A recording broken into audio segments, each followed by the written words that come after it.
Oke, halo semua. Market lagi seru banget nih, jadi kita langsung aja bedah tuntas update ekonomi terbaru hari ini. Siap-siap ya, karena ada banyak banget yang perlu kita obrolin. Yuk, kita mulai.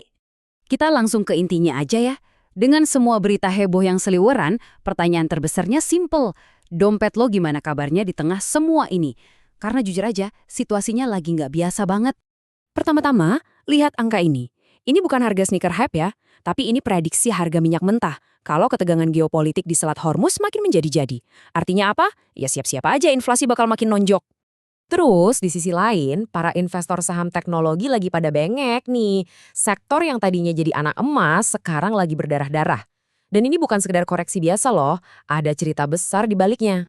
Dan boom, di tengah semua kekacauan global itu, tiba-tiba muncul angka segede gaban ini dari dalam negeri.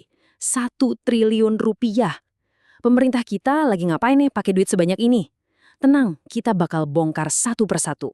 Oke, jadi ayo kita bedah dulu nih drama globalnya.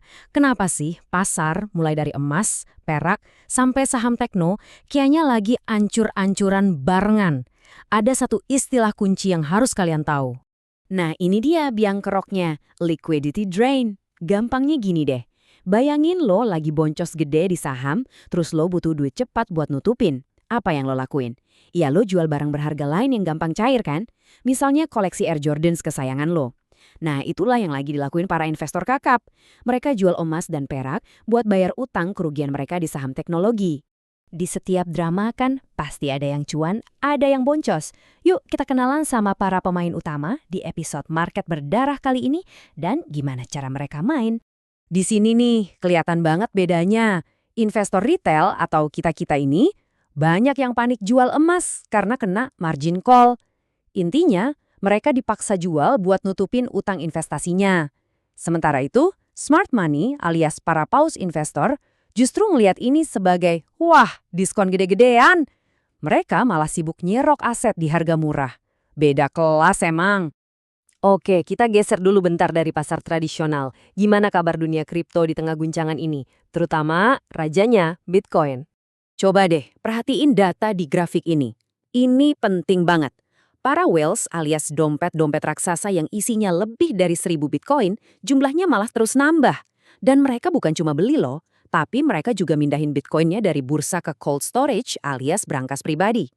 Ini sinyal kuat banget kalau mereka mau hodl jangka panjang, dan ya mungkin mereka juga mau menghindar dari risiko perbankan tradisional. Sekarang, ayo kita balik ke tanah air. Di tengah badai global ini, apa jurus pemerintah Indonesia buat ngelindungin ekonomi kita? Nah, disinilah angka 1 triliun tadi masuk lagi ke dalam cerita. Dan inilah jawabannya. Angka fantastis 1 triliun itu ternyata suntikan likuiditas dari Kementerian Keuangan langsung ke sistem perbankan kita. Ingat ya, ini bukan dana talangan, tapi ini adalah sebuah langkah strategis yang udah diperhitungkan banget.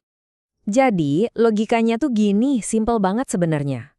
Dolar AS lagi kuat-kuatnya. Artinya, ada risiko dana asing pada cabut dari Indonesia.